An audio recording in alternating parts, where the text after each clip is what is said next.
Bonjour à tous, bienvenue c'est NJ, on se retrouve pour une présentation d'oracle. Aujourd'hui, on va découvrir l'oracle de la sagesse gauloise, un oracle créé par Caroline Duban, illustré par Laurence Rasson. C'est un coffret aux éditions Courrier du Livre, donc du groupe Très Daniel. On va aller voir ce que ce coffret nous propose. On verra les cartes, le livre et puis à la fin de la vidéo, on ira aussi tirer quelques cartes. Alors, ici, on nous propose d'entrer dans l'espace sacré commun aux dieux et aux hommes. Donc, des dieux et des hommes évoquent un espace, donc dieu Gnoniwa. Alors, je suis désolée, je risque de très mal prononcer les noms pendant toute la vidéo, donc je m'excuse par avance auprès de l'auteur. Donc, des dieux et des hommes évoquent un espace où le voile qui sépare ces deux mondes devient aussi fin que pendant sa main. Cette réunion entre les entités suprêmes qui régissent le destin des mortels et les mortels eux-mêmes. Donc les Gaulois, brillants artisans soucieux de leur liberté et attentifs aux devoirs envers leur divinité, font encore résonner un patrimoine immatériel en chacun de nous. Cet oracle est fondé sur des connaissances archéologiques, historiques et linguistiques. La valeur de ces éléments correspond à l'héritage gaulois qui nous a été laissé. Tout en chassant les clichés associés à cette culture et à cette période, l'oracle de la sagesse gauloise vous guidera sur votre chemin de vie. Il vous fera découvrir des lieux et des temps oubliés ou méconnus, réveillera votre intuition et vous emmènera à la rencontre de personnages, de créatures et de symboles puissants. Il ne tient qu'à vous d'offrir ce coffret empli de mémoire et de la sagesse gauloise. Alors Caroline Duban est docteure en histoire, auteure et conférencière spécialisée dans l'étude des mentalités, des sociabilités et des croyances. Laurence Rasson est peintre, illustrateur et graphiste passionné d'ésotérisme, d'histoire et de fantastique et de féerie. Donc c'est aussi, ils sont les créateurs de l'oracle des kami et yokai, paru chez le même éditeur. Donc peut-être que vous connaissez ce premier coffret. Donc on a 44 cartes, un livre illustré de 264 cartes. C'est vrai que vous allez voir, le livre est vraiment très riche.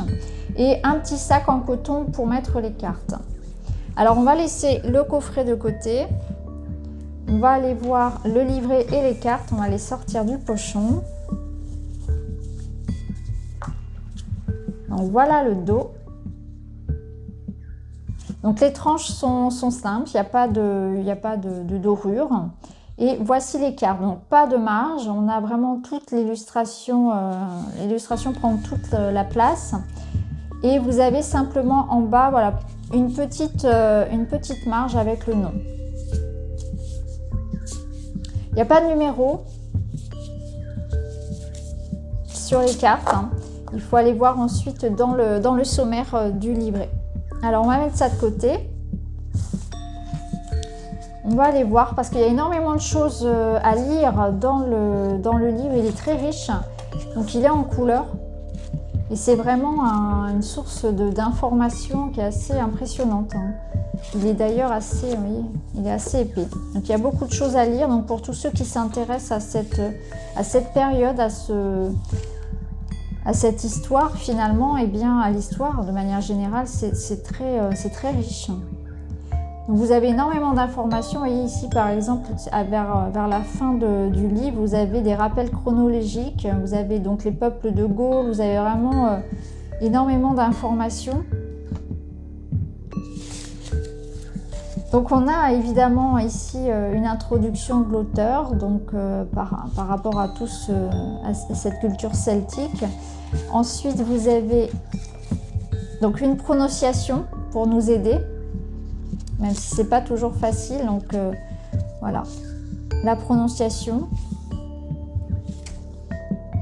des méthodes de tirage. Donc là vous en avez beaucoup aussi. Vous avez donc la palmette, différentes cartes ici qui forment un demi-cercle. Vous avez donc le Wastika, l'enseignement de vie à assimiler. Vous avez le domaine spirituel, le domaine émotionnel et sentimental, la matière physique et mentale, milieu professionnel et financier. Ici, donc bilan d'apprentissage et de la vie. Vous avez l'S celtique, donc découpage semestriel. Vous avez l'S ici, influence mensuelle, évolution d'une situation, Ici, vous avez le tirage du bélier. Donc, c'est un tirage qu'on peut faire par exemple pour le sentimental, mais ça peut être aussi voilà, pour tout tirage, toute question qui engage deux personnes. Hein. Vous avez vous et vous avez la personne face à vous. Ici, vous avez la double feuille. Donc là, c'est un tirage que l'on utilise quand on est face à un dilemme, avec deux évolutions possibles et deux résultats donc différents. Ensuite, on passe aux cartes. Donc pour chaque carte, vous retrouvez l'illustration en entier. Et vous avez énormément ici d'informations. Pour chaque carte, vous allez voir, il y a énormément d'informations. Il y a une présentation déjà de la carte, de son histoire, de son contexte. Et puis vous avez donc une interprétation. Et là aussi, c'est vraiment très très riche. Vous voyez, on a à chaque fois énormément d'informations pour chaque carte. Donc ce qu'on va faire, c'est qu'on va regarder les cartes. Et puis on ira tirer une carte comme ça, enfin deux cartes, vous pourrez choisir une carte et ça vous permettra vraiment de vous rendre compte de la richesse des informations données. Alors on a bien sûr à la fin du livre donc plus d'informations donc, sur la Gaule, sur le peuple gaulois. On a vraiment des informations historiques et puis vous retrouvez plus de notes et d'informations sur les auteurs, sur l'auteur et l'illustratrice. Donc on va mettre ça de côté, on va regarder les cartes et puis on y reviendra ensuite. Allez, c'est parti.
Voilà.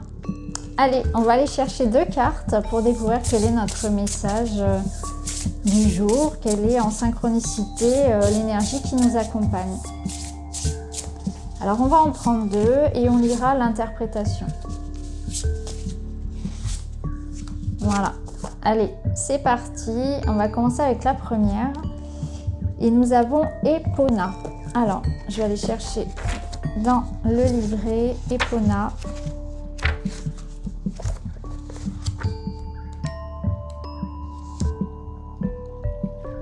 Donc Epona de Epos, le cheval. Donc c'est page 103.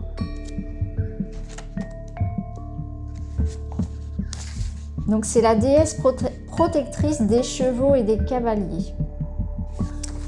Donc je vais vous lire l'interprétation. Epona galope dans votre direction pour vous accompagner dans votre voyage. Elle préserve votre monture, c'est-à-dire votre endurance, et elle vous apporte assistance lorsque vous vous trouvez à la croisée des chemins face à un choix complexe qui vous laisse perplexe. Epona vous guide sur la route la plus sûre et vous protège des mauvaises rencontres. Qu'il s'agisse d'un voyage de courte durée ou de longue durée et de distance variable, sa présence vous précède, dégageant les embûches qui pourraient vous faire douter ou trébucher. Ce voyage peut également être symbolique. La déesse des chevaux est aussi une conseillère avisée qui vous poussera dans la bonne direction comme le vent qui vient gonfler les voiles d'un navire en pleine mer. Elle est discrète mais pas absente. Elle chevauche à vos côtés à chaque instant.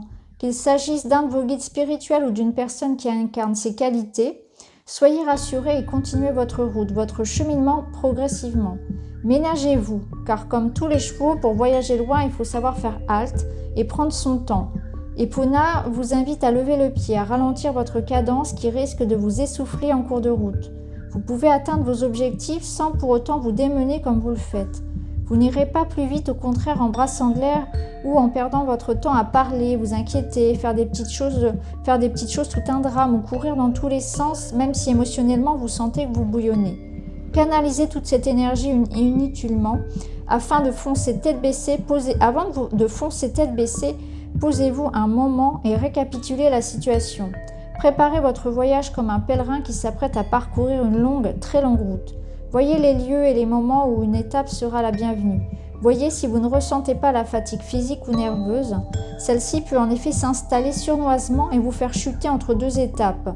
Prenez le temps de respirer, de faire des pauses. Dressez une carte virtuelle de votre progression s'il s'agit d'une situation que vous vivez.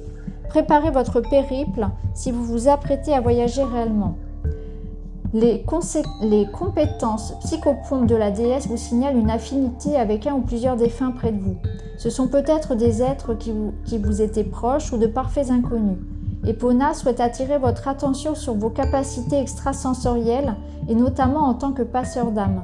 On ne parle pas de médiumnité, car le but n'est pas nécessairement de comprendre le phénomène, mais plutôt de les accompagner. Si vous avez des réveils nocturnes brutaux ou soudains, des angoisses ou des colères inexpliquées, des sensations désagréables physiquement, en particulier au niveau de la tête, ou encore si vous ressentez une présence insistante depuis quelque temps, c'est que vous l'êtes. C'est que l'on vous demande d'aider à faire passer. On vous a choisi parce que on vous sent capable de le faire, même si vous ignorez ces sens indéfinissables. Avez-vous des exemples de passeurs d'âme dans votre famille ? Si oui, vous avez hérité de ce don. Et être prêt à l'activer dès que le besoin s'en fera sentir. N'ayez pas peur, ces énergies ne viennent pas pour vous nuire. De plus, il s'agit parfois de formes pensées ou d'émotions et non d'entités qui ont besoin de trouver un endroit plus serein pour évoluer. Soyez sincères et honnêtes dans vos démarches, agissez selon vos convictions et vos instincts. Plus le rituel vous est naturel, plus le passage sera fluide et rapide. Cela peut prendre quelques secondes ou demander plus de patience. Tous les êtres n'avancent pas à la même allure. Prenez un temps de recueillement, ne cherchez pas à connaître la nature de ces émotions ou de ces entités. Agissez de sorte que ces perceptions troublantes s'estompent pour votre bien-être et celui des formes qui vous appellent au secours. Plusieurs méthodes sont exposées pour parvenir à cet état. La plus courante consiste à fermer les yeux et à visualiser une colonne de lumière vers le ciel. Colonne qu'emprunteront les énergies. D'autres personnes s'installent de manière plus sophistiquée, allument une bougie, préparent de l'encens, parlent à haute voix. Comme toute forme de rituel, le meilleur sera celui que vous réalisez en conscience, aussi limpide et clair que possible. Si certains préfèrent réciter des prières, pour d'autres, devoir lire, apprendre par cœur ou ne serait-ce qu'entendre à haute voix crée un blocage qui ne favorise pas le passage des âmes. Si vous le souhaitez, inventez vos propres prières, même si cela change à chaque session. Exercez vos compétences en intérieur ou en extérieur selon vos préférences et possibilités. Tout est faisable du moment que vous demeurez sincère et centré. Ne dispersez pas vos idées et restez concentré sur le moment qui vous libère et vient en aide à cette hôte invisible.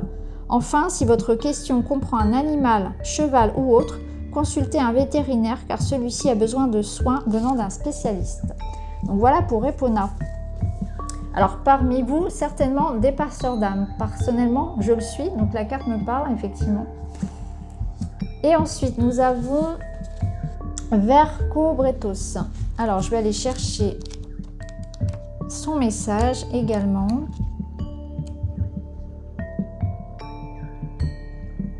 Donc c'est le juge suprême.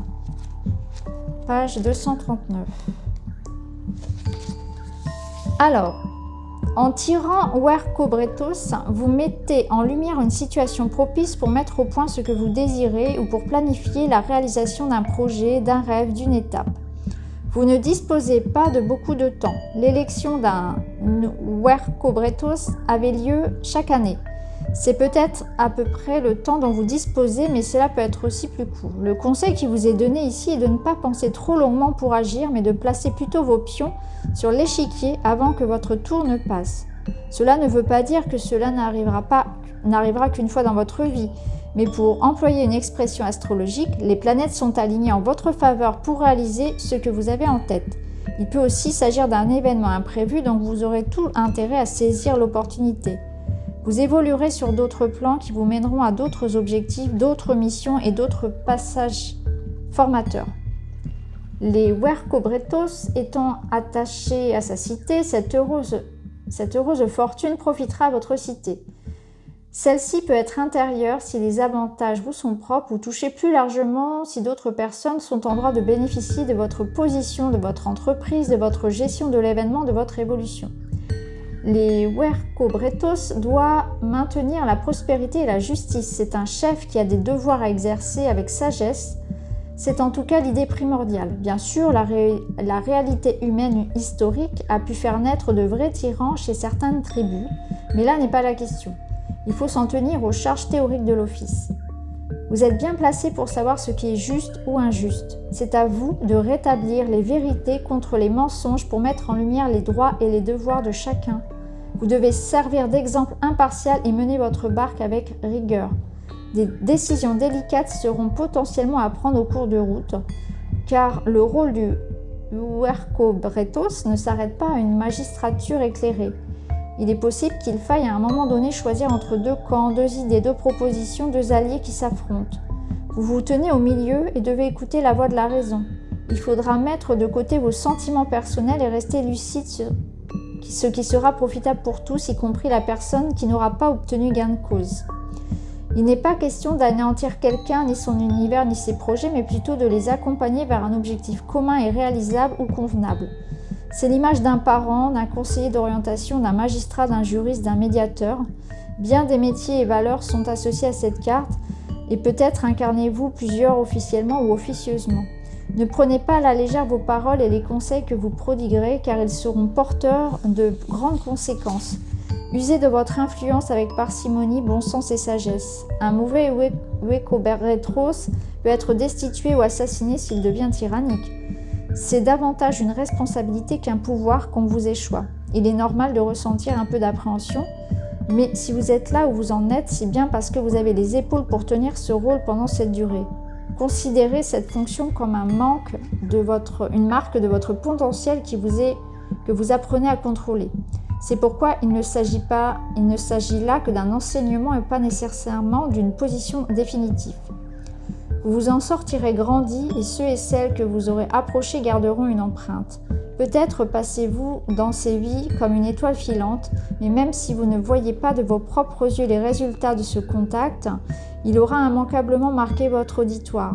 Réflexion, pensée et jugement sont les mots-clés de votre carte, dont vous devrez user avec modération et justesse pour vous comme pour les autres. Donc voilà les amis pour cette présentation de l'oracle de la sagesse gauloise. Donc c'est un oracle vraiment très intéressant et très, très fourni. Je trouve le livret vraiment très très riche pour différentes façons.